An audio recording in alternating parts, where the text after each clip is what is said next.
Questions to Prime Minister Andy MacDonald. Number one, Mr. Speaker. Prime Minister. Thank you, Mr. Speaker. Can I start by welcoming the fall of Assad? The people of Syria suffered for far too long under his brutal regime. Mr. Speaker, what comes next is far from certain. We've been talking to regional and global allies to ensure that it is a political solution that protects civilians and minorities and absolutely rejects terrorism and violence.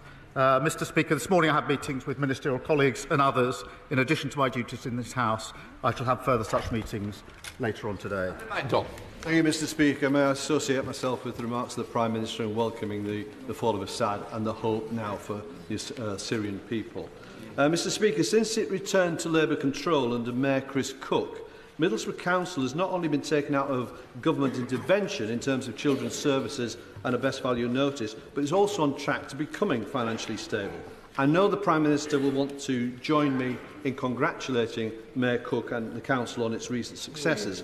But after 14 years of Conservative austerity, can the Prime Minister confirm that the spending review will not simply end, but will unwind austerity and provide the resources councils need to properly serve our communities? Prime Minister. Well, I join him in paying tribute to the Mayor and all local representatives across the country who do a fantastic job even when funding was cut to the bone under the last 14 years of the Tory government. Mr. Speaker, we're boosting local government funding by £4 billion, investing £1.6 billion to improve roads. And I was proud to see the work on the carbon capture cluster in Teesside, which will create 2,000 new jobs. Leader of the Opposition, Kemi Badenoch. Mr. Speaker, last week the Prime Minister didn't seem to want to talk about appointing fraudsters to his cabinet. In fact, he seemed to want to talk about immigration. So let's talk about immigration.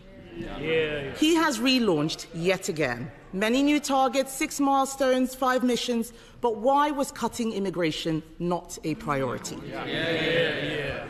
Speaker, I'm glad she now wants to talk about immigration. Last week she said she didn't, and for good reason. Because the previous government presided over record high levels of immigration. The figures just a few weeks ago, nearly 1 million on net migration. That is unprecedented. A one-nation experiment in open borders under the last government. And she was the champion. She stood up and praised the then Tory Home Secretary for listening to her on removing caps on migration visas. So she was applauding it. Now she's furious about what she was campaigning for. We will drive it down. We will drive down lawful migration. We'll drive down illegal migration. Mr. Speaker, he talks about open borders. He was the one campaigning for free movement. I was in this House asking for a lift on skilled migration. He was there supporting all of the people who should not have been in this country. He wanted us to relax immigration. But as he's so keen to talk about the past, let's look at his record. 4 years ago, the Prime Minister signed a letter demanding that foreign criminals be allowed to stay in Britain. Dozens of Labour and Liberal Democrat MPs repeatedly signed these letters insisting that rapists and murderers be allowed to stay here. One of those criminals, Ernesto Elliott, had 17 convictions, including for knife crime. After his deportation was blocked, Elliott went on to murder someone. He was able to stay here and murder because people like this man campaigned against deporting criminals. Will he apologise for signing these letters?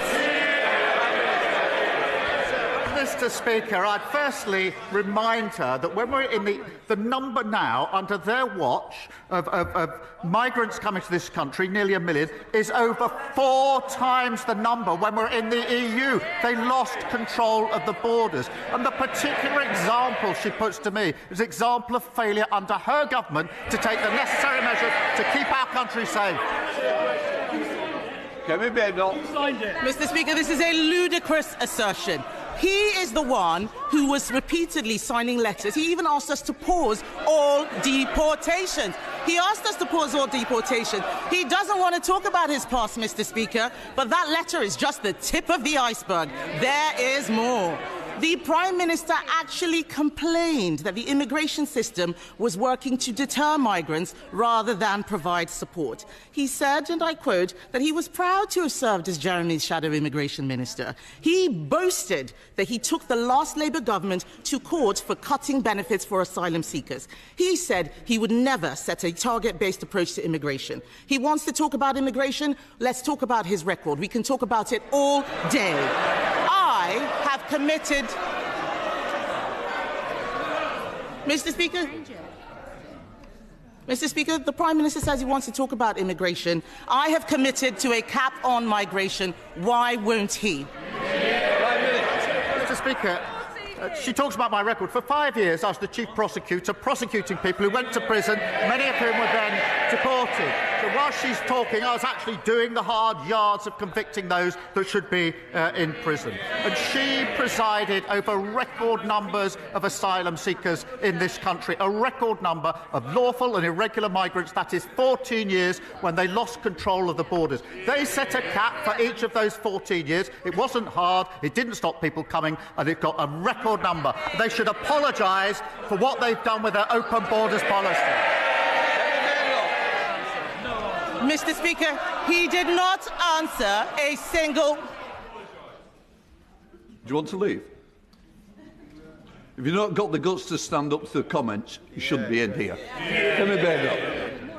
Mr. Speaker, he did not answer a single question. He never answers questions. He wants to talk about the past. The fact is, we've acknowledged where things went wrong. He will never take responsibility.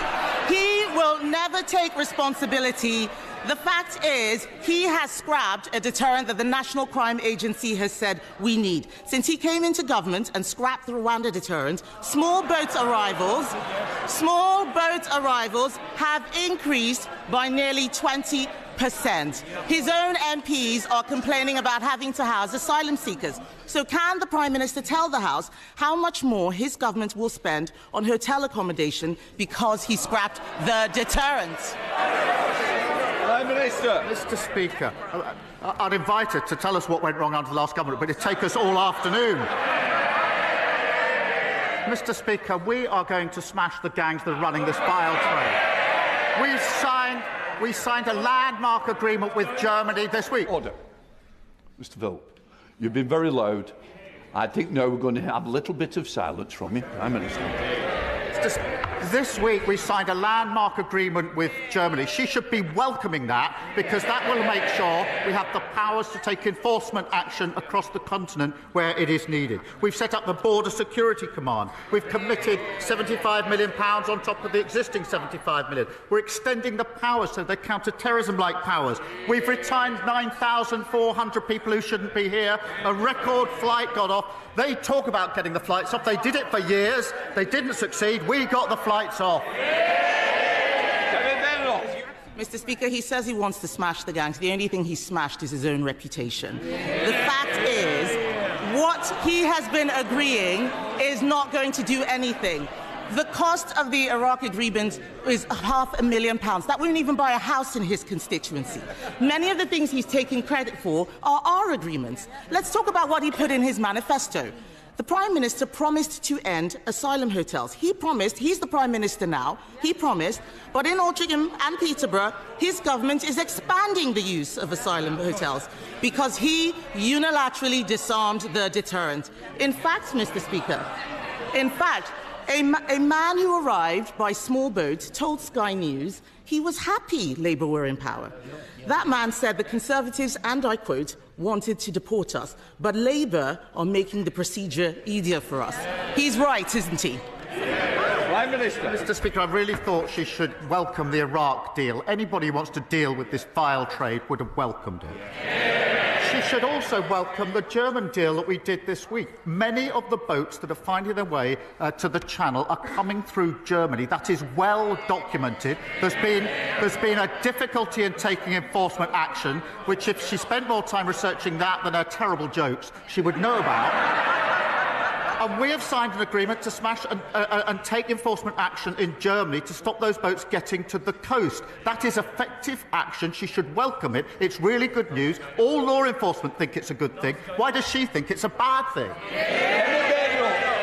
Because the numbers are going up, Mr. Speaker, under his watch. The Prime Minister has consistently backed criminals over law-abiding British people. He defended terrorists like Hizb ut-Tahrir in the European Court. He argued all immigration law had a racist undercurrent. He voted against life sentences for people smugglers. He voted against more than 100 measures to control migration. He even said it was wrong. He even said, Mr. Speaker, that it was wrong when the Conservatives took away Shamima Begum's citizenship. Now he has appointed her defence lawyer as his Attorney General. Mr. Speaker, events in Syria mean we may see more small boat arrivals. For once, will he take the side of the British people and strip citizenship from jihadi terrorists and supporters of Assad who want to come back and destroy this country? Prime Minister. Mr. Speaker, I was Director of Public Prosecution for 5 years. Unlike anyone on their benches, I was prosecuting for 5 years hundreds of thousands of criminals. That includes huge terrorist gangs, rapists. I was working for 3 of those 5 years with the then Home Secretary Theresa May, who commended the work that I did at the end of those 5 years. So for her to stand there and say, I haven't done anything in law enforcement, I dedicated 5 years of my life to law enforcement, locking up criminals, which is more than she can say. And it would be easier to take the opposition seriously if they actually got serious. Not a slither of remorse, not a hint of contrition. It's like the arsonist complaining about the people who are trying to put the fire out. And all they do is come every week with more and more complaints. Just wait till they get their hands on the people that created the mess that we are clearing up. We're fixing the economy, we're ending their open borders policy, we're taking down the waiting list. That's what people voted for. We're delivering it. No law. Mr. Speaker, since in the last couple of months, since I spoke to the Prime Minister here about the need for social and industrial investment in Cornwall, we've had a fresh tranche of shared prosperity funding, a huge boost to international interest in our most cleanest energy industries, and we've had a roadmap to greater political autonomy that reflects Cornwall's unique national identity. Will the PM join his minister on that visit in the spring to meet with the industry firsthand and spell out a roadmap for Cornwall to helping Britain become a clean energy superpower? Prime Minister. Mr. Speaker, I thank my honourable friend. He's a champion of the extraordinary potential of Cornwall, particularly in our transition to clean power by 2030. Next week we'll publish our English Devolution White Paper, setting out our ambitions to move power from Westminster into every part of England, including Cornwall. And I know he and his colleagues are meeting the Deputy Prime Minister to discuss this next week. Leader of the Liberal Democrats, Sir Ed Davey. Thank you, Mr. Speaker. While Syrians are rejoicing at the overthrow of the brutal Assad regime, many people there and around the world are worried about what comes next, as the Prime Minister indeed said, with the threats of extremism, ISIS terrorism and unsecured chemical weapons. Only an open political process can bring peace and stability, but that will require the full backing of the international community. So does the Prime Minister share my concern that President-elect Trump said about Syria, and I quote, "The United States should have nothing to do with it"? If America walks away and steps away, will he step up and work with other allies to provide British leadership over Syria? Prime Minister. He's right to say this is a very serious moment. We all welcome the fall of Assad. I hope this can be a turning point for Syria, a much-needed turning point, but that is by no means guaranteed, and that is why we've been speaking intently and intensely with our allies in the region across the globe about how we ensure that this is peaceful, it is political, and it's a rejection of terrorism and violence. This could be a turning point, but in the past we've always thought that what comes next is necessarily better. That hasn't turned out to be the case, and that's why we're working so hard on this and showing the leadership that he and the House would expect from this government. Sir Ed Davey. Can I thank the Prime Minister for that reply, and I hope we can continue to work on a cross-party basis to do Britain's role in securing peace and stability in the Middle East.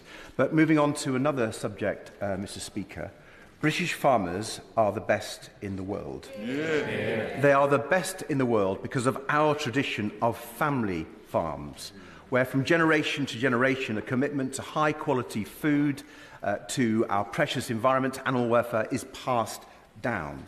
But family farms were let down badly by the last Conservative government, with their botched transition to new payment schemes and their unfair trade deals with Australia and New Zealand that have undercut British farmers.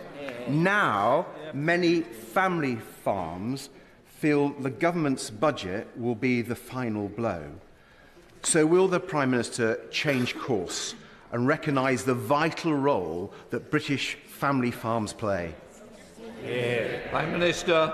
Mr. Speaker, as he knows, we put £5 billion into farming over the next 2 years. That's a record number under the budget. Last week alone, £350 million to support farmers in the United Kingdom. That does contrast with the last government, who was an underspend of £300 million in relation to farmers. In relation to inheritance tax, as he knows, in a typical family case, the threshold is £3 million, and therefore the vast majority of farmers will be unaffected, despite the fear-mongering of the party opposite. Bill Brittle. Speaker, places of worship are vitally important, not just for practising one's faith, but also for local heritage. The government's Places of Worship grant scheme currently provides much-needed tax relief for religious buildings in need of renovation, but is scheduled to end next year. What assurances can the Prime Minister provide my constituents that the government will continue to support restoring our much-cherished places of worship, such as Holy Trinity Church in Horwich?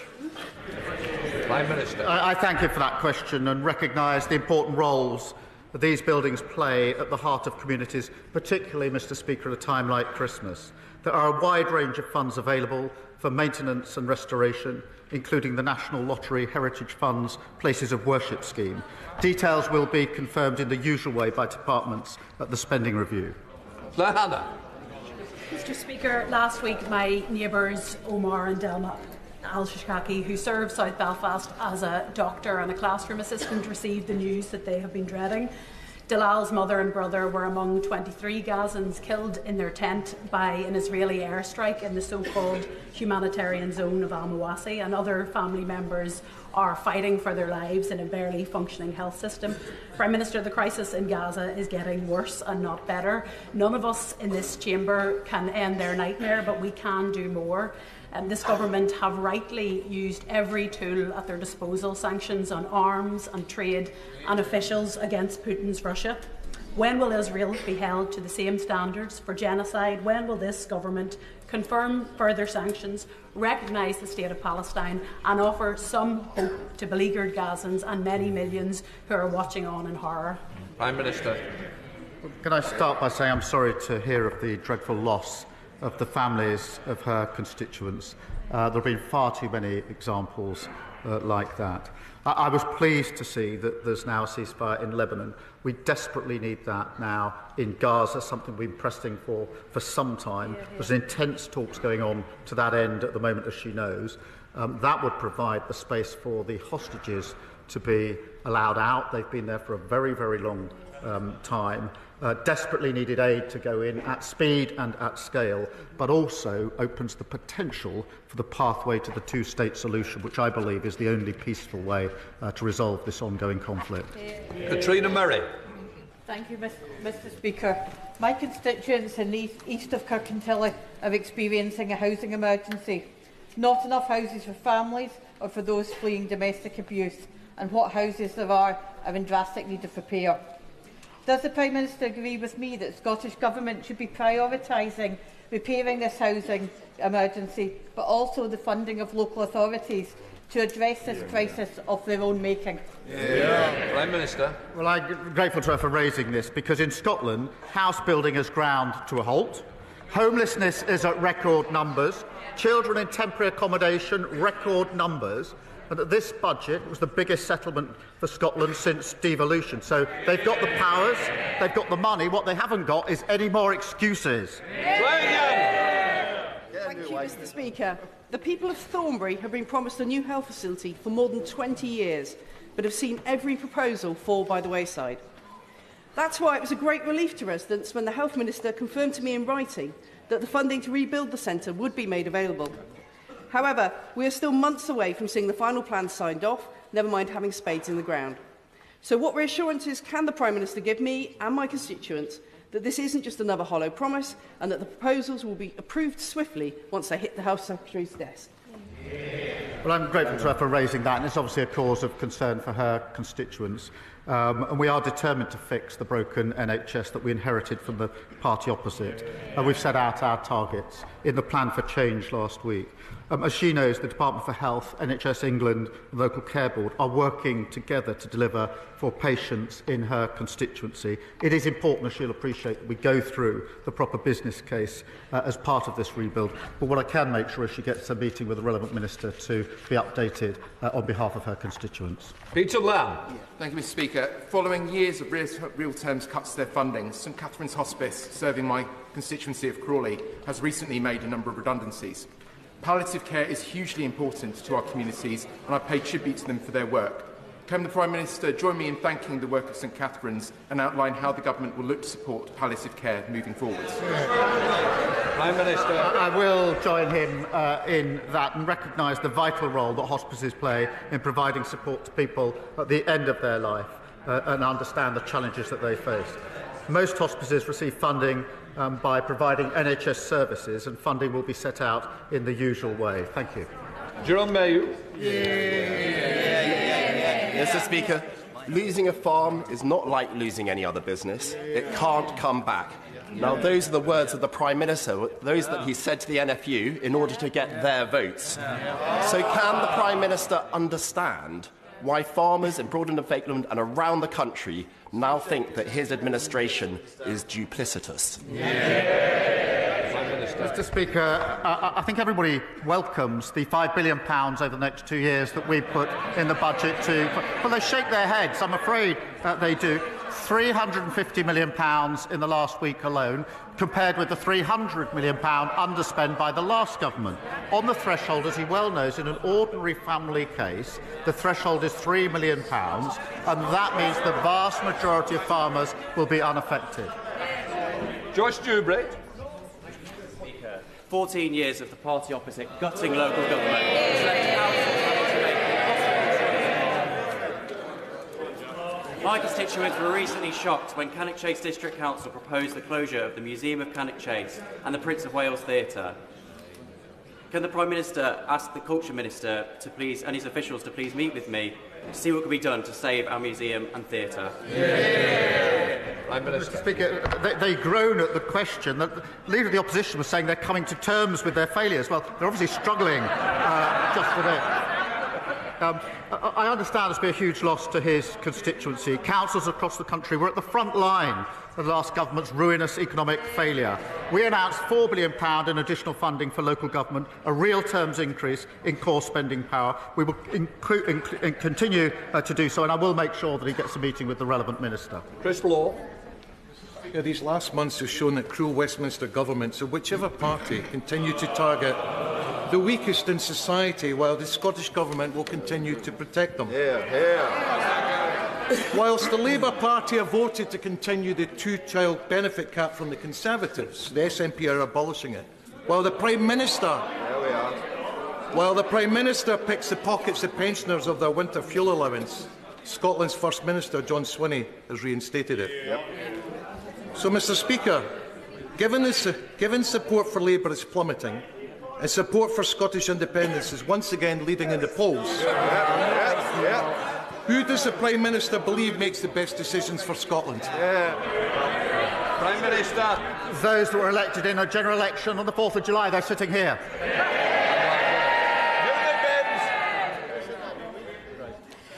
In centuries past, the three rivers that converge on the centre of Carlisle have made the city highly defendable against invading armies. However, in 1985, 2005 and 2015, those same rivers overpowered the city, leaving thousands devastated by flooding.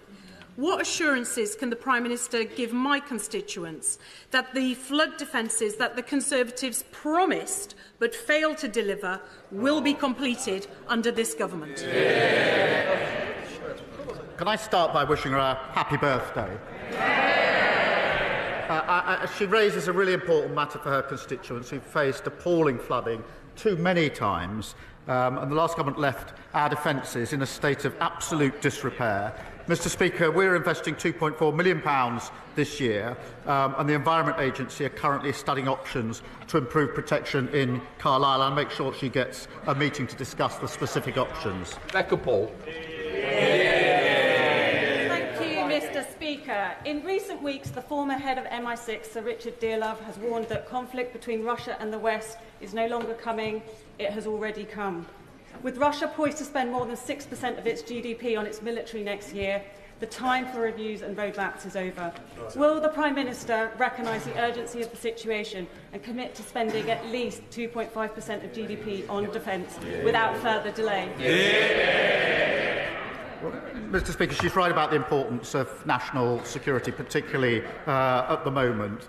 At the budget, we delivered a £2.9 billion increase in the MOD budget. We're pleased to deliver the largest pay rise for our armed forces in 22 years, and we'll set out the path to 2.5 in due course. That target, of course, was last met under the last Labour government. It wasn't met once in the 40 years that they were in power. Right, McNally. Mr Speaker, in October 2023, my constituent Mark Somerville received the shattering news that at 43 he had motor neuron disease. Since then, he has set up the Mark Somerville Foundation and is doing incredible work to raise awareness of the condition. Mark is in the gallery today and will speak to MPs later about living with MND. Will my right honourable friend join me in recognising the work of Mark and his foundation and commit the government to doing all it possibly can to support efforts to find a cure for this devastating disease? Well, I thank my honourable friend for raising this case. He mentioned it to me last night, and I do pay tribute to Mark, who's in the gallery, and the work of his foundation. This diagnosis can so obviously be absolutely devastating, and it's testament, if I may say so, to his bravery and compassion that he is raising awareness of the condition. I think many of us would question whether we're capable of doing what he's doing, given the diagnosis that he's had. Last week, of course, Mr Speaker, I paid tribute to the inspirational Kevin Sinfield, another incredible champion. And I say to both of them, all those campaigning, we stand with you in this fight. Sir Ian Duncan-Smith. Mr Deputy Speaker, the Ron Cornelius has been detained in Dubai for 17 years. His property was seized in what is a very unjudicial process. The Prime Minister has been to UAE. I want to ask the Prime Minister whether, when he went there, did he now demand that Ron Cornelius was freed, given that the United Nations came to the conclusion that his detention was arbitrary and in violation of international law, and following that, would he now make Magnitsky sanctions deliverable on those who are responsible for this after he is released? Prime Minister. This is an important case, and of course it's been raised by the government a number of times, including by the Foreign Secretary as part of the trip that I was on. I myself raised human rights issues, but it is a serious case. We'll continue to press for the outcome that I know he and his family desperately want. Sarah Owen. Thank you, Mr Speaker. Stellantis could not have asked for more from the workers at the Luton plant. Like every generation of Vauxhall worker in Luton, they meet every target set. They make every innovation demanded of them. They never give up. Contrast this with Carlos Tavares, the CEO, who days after making the decision to threaten over 1,000 jobs in Luton, quit. Does the Prime Minister agree that in light of this sudden departure of the CEO, Stellantis should review this decision? Do what's right by our town, stay put for good, or until an alternative is found to ensure Luton's manufacturing history is also our future. Prime Minister. I thank you for raising it, which is it's obviously an issue of grave concern to her constituents, and the government is totally committed to supporting the workers and their families at this uncertain time, and the Industry Minister will meet the company this week to discuss plans for workers and the site to ensure that dedicated support is in place. We'll continue to do so because I know it's an issue of considerable concern to her constituents. Joshua Reynolds. Ben and Henry, otherwise known as the Ocean Oarsmen, will be rowing across the Atlantic next year for Alexander Devine Children's Hospice in Maidenhead, with a target of raising £50,000. This hospice, Thames Hospice and many others, though, are struggling with rising costs and the planned increase in employers' national insurance. So will the Prime Minister join with me in wishing Ben and Henry the best of luck on their journey and take this opportunity to scrap the NI rise for hospices? Well, can I pay tribute to Ben and Henry and everybody supporting their campaign? It's obviously an important issue. The funding arrangements will be set out in due course. Gareth Entwistle. For retail workers in Bolton North East, the busy Christmas season is overshadowed by shoplifting, which Usdall's latest survey identifies as the leading trigger of abuse, threats and assaults. As the police drop in Bromley Cross, officers welcomed this government's commitment to clamping down on low-level shoplifting and prosecuting repeat offenders.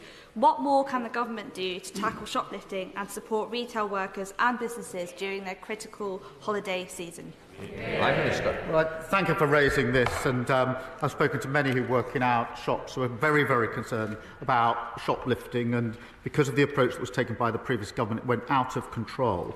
We are bringing it under control. It's not low level. It has a huge impact on other customers, has a particular impact on staff working in supermarkets, and that's why we are dedicating funding to training police and retailers and supporting specialist analyst teams to crack down on the gangs that are targeting retailers. Paul Holmes. Thank you very much, Mr. Speaker. In the last few weeks of the last government, we awarded millions of pounds to remote train stations like Hedge End and Swanwick in my constituency under the Accessibility for All scheme. In the first 2 weeks of this government, that was scrapped. Will the Prime Minister use his good offices to give my constituents and stations across this country an early Christmas present and give us our money back, please? Prime Minister. I'm grateful for him. This is an important issue for his constituents. The problem is the last government made lots and lots of promises, but they never set aside the money to pay for them. That's why we picked up a £22 billion black hole. They made promises in relation to infected blood, promises in relation to Horizon. They didn't put aside the money to pay for it. We've had to inherit that, to clean it up. We will get on with delivery, but we had to balance the books and stabilise the economy first. Lizzie Collins. Mr. Speaker, this past weekend, one of my market towns, Kirkby Lonsdale, suffered a devastating fire, resulting in the loss of a local man's life. The whole town centre was closed and many local businesses have been affected. Sunday was meant to be a day of celebration with Christmas markets, family games and community events, and instead the town faced a tragedy. Can the Prime Minister tell me how the government can support communities like Kirkby Lonsdale to rebuild and recover after tragedies such as this? Prime Minister. I'm grateful to her for raising this awful situation, and I think all of us can only imagine the impact that this must have had on the town, on the families and the friends of the victims of this awful tragedy. And I commend the community, which has come together in an extraordinary way in the aftermath of this awful event. I'll make sure she has a meeting with the relevant minister to discuss how the government can support her community at this vital time. Final question, Ellie Chance. Thank you, Mr. Speaker. This week I was contacted by my constituent Sally. She's a GP and she'd called 999 on Monday for a critically ill patient to try to get an ambulance, but couldn't because they were all stuck outside Hereford A&E waiting to unload their patients. At the same time, we know that across the country, medically fit patients are unable to be discharged because of the social care crisis. So can I ask the Prime Minister, what is he doing to fix social care, to fix patient flow through hospitals, so that ambulances can get back to saving lives? Well, I'm grateful to her for raising this case, and it's awful, an example that is all too common because of the fact that the last government broke the NHS. And she'll have seen the Lord Darcy report that we published on the state of the... No, they should be utterly ashamed of themselves in relation to what they did to our NHS. But she raises a really important point. That's why we put a record amount into the NHS in the budget, £25 billion. We've set out in our priorities what we need to do with the NHS. We'll work at pace on this as hard as we possibly can. She's right to raise it. They should hang their heads in shame. That completes Prime Minister's questions.